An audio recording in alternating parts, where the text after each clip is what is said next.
Welcome to the city of Waterloo. It is one of Canada's fastest growing cities and is in the top 10 for the smartest. But in a city growing with young families, 2 universities and a college, there is an escalating problem between the residents and the students. So to help combat this problem, the city implemented a bylaw which states all student housing must be 75 meters apart from each other, and recently it was increased to 150. Unfortunately, the students are the ones left walking in the cold, without a chance to rebut this issue. I think it was created by council in that in an effort to address an increased number of student houses and that were moving into ordinary homes in a neighborhood. 75 meters is long enough. But what is 150 meters? About the size of 1.5 Canadian football fields.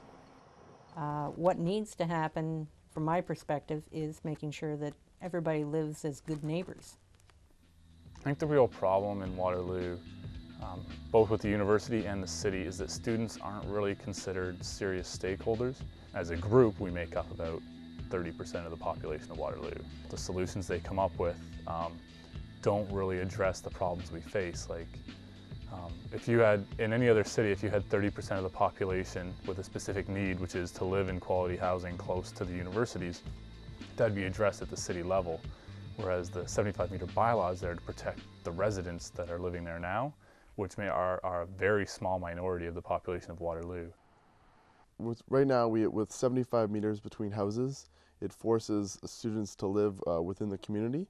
But the average couple has kids, so they don't want to be with students. Mark Whaley is councillor for Ward 5, which encompasses about 300 student homes. Although he represents more students than any other ward, his responses were out of touch with what students said about being involved in the community. I've lived in this community all my life. I've had 2 children who went to local universities, been involved in the issue for a long time, and I just don't see students as really wanting to or having any interest in community life. My role as president for the Federation of Students is to deal with municipal issues such as housing and bylaws. Like, they brought proposals forward through the university board and to city council. Every couple of years it comes up again.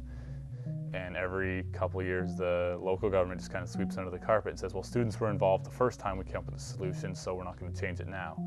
But there's really no benefit to students at all by this bylaw. The Federation of Students plays a very small role in that, and they have a very limited lobbying power, even at the municipal level of government. And I think that the city should contribute more and the university should contribute more.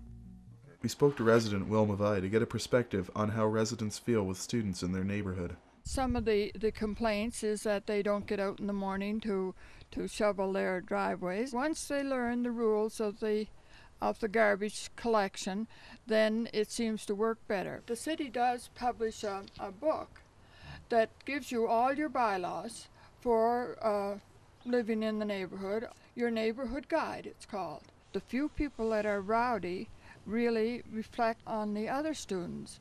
But other than that, we've had good experiences. One problem that exasperates the student-resident relationship is the lack of communication. There has to be a real neighbor residential feel of responsibility.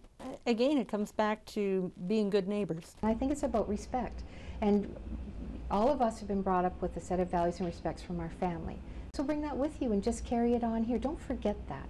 And I don't think many kids do. I think kids are great. So maybe we have to just, the odd one, give them a little friendly reminder that this is your home too, and it's all our home. So treat it with the respect that you came from. The long distance to and from school can limit the quality of education, and a lot of students cannot experience the full amenities of their institutions.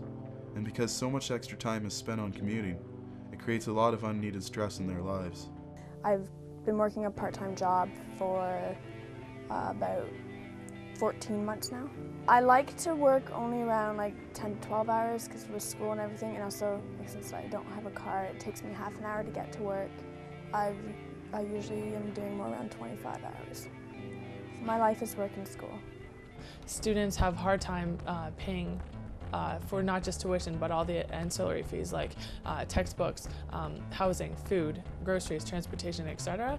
So debt definitely has something to do with housing, because students then would often take out part-time jobs or work 2 jobs in the summer just to pay for that. So the quality of education while you're here, to pay for things other than tuition, which most people focus on, obviously cause hardships. So students could therefore then choose to live farther from campus, which wouldn't be good for them, because they wouldn't be able to participate in extracurricular activities or just be on campus and a part of the community here more. So definitely student debt and the cost of associated with post-secondary education reflect the quality of one's education. There is someone who is ready to tackle this ongoing issue.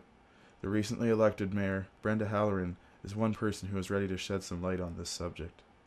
Well, I think student housing has always been an issue in Waterloo, because we have 35,000 students that are here with us from September to April. So it's always going to generate some difficult situations in the community, but also a lot of positive things. Because when students come to school, you're not coming here to sit quietly and read your notes and study every night. You're coming here also because you're going to be active and you want to meet people, and there's a party aspect to it. So I think there is that difference between families who are in a different phase of life, as opposed to an 18-year-old coming to have fun and to party and to go to school, which is great. We have to make sure that there's a good mix within our neighborhoods, and that we all respect each other for the values that we have. The current conflict means a lot to both residents and students, and we see a great divide because of it. Going forward will be a matter of creating solutions that work for both sides and allow for all residents of Waterloo to have a voice in these initiatives. I strongly approve of the intensification of student housing. We are building there are several projects underway with condominiums and high-rises, so I think it's better for students. And I think it's better to kind of have these apartment buildings in areas that are not necessarily in residential areas, and it puts the students on our main corridors. It's easier for transit and getting to school. I think the bottom line is it's about communication, and it's about establishing a rapport between the students and the families and the community. But it's a definite awareness piece that when you come to a new school, you have to remember that there's other people here. And it is a neighborhood of families, and you're responsible, and you are part of the fabric of our community. So you have that responsibility to respect it and to be a part of it in a positive way.